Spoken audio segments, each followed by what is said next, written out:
अशोक, जिसे अशोक महान के नाम से भी जाना जाता है, एक प्राचीन भारतीय सम्राट था जिसने लगभग 268 से 222 ईसा पूर्व तक मौर्य साम्राज्य पर शासन किया था।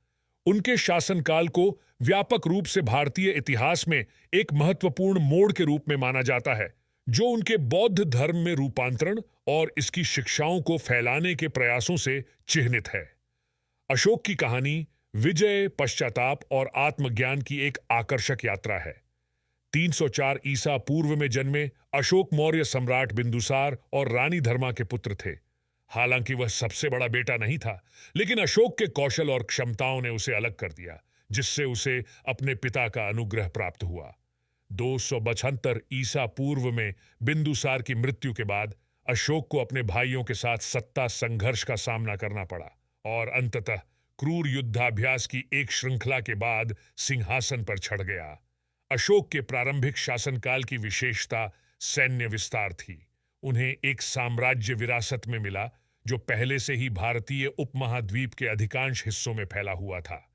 लेकिन विजय की उनकी भूख ने उन्हें और अधिक क्षेत्रीय लाभ हासिल करने के लिए प्रेरित किया। 261 ईसा पूर्व के आसपास लड़ा गया कलिंग युद्ध अशोक के जीवन का एक महत्वपूर्ण क्षण था।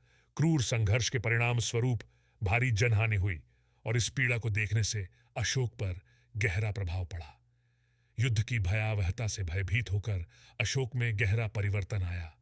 बौद्ध धर्म की शिक्षाओं, विशेष रूप से अहिंसा अहिंसा के सिद्धांत से प्रेरित होकर उन्होंने युद्ध को त्याग दिया और खुद को धार्मिक शासन के मार्ग पर चलने के लिए प्रतिबद्ध किया।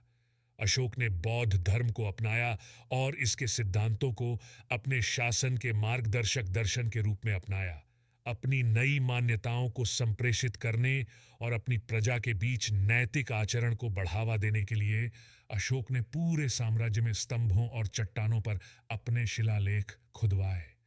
ये शिलालेख प्राकृत में लिखे गए और बाद में विभिन्न क्षेत्रों में अंकित किए गए अशोक की नीतियों और विचारों का दस्तावेजीकरण करने वाले एक महत्वपूर्ण ऐतिहासिक स्रोत हैं। इन शिलालेखों में सबसे प्रसिद्ध अशोक स्तंभ हैं, जो सहिष्णुता, करुणा और सभी जीवित प्राणियों के प्रति सम्मान को बढ़ावा देने वाले शिलालेखों से सुशोभित हैं। बौद्ध धर्म के प्रसार के प्रति अशोक की प्रतिबद्धता उसकी सीमाओं से परे तक फैली हुई थी। उन्होंने बौद्ध शिक्षाओं को साझा करने के लिए हेलेनिस्टिक साम्राज्यों और सिल्क रोड के क्षेत्रों सहित झात दुनिया के विभिन्न हिस्सों में दूत भेजे। यह इतिहास में अंतर्राष्ट्रीय धर्मांतरण के शुरुआती उदाहरणों में से एक है। अशोक के शासन में मौर्य साम्राज्य शासन का एक अनुकरणीय मॉडल बन गया। उन्होंने अस्पतालों और कुओं के निर्माण, शिक्षा को बढ़ावा देने और धार्मिक सहिष्णुता के समर्थन सह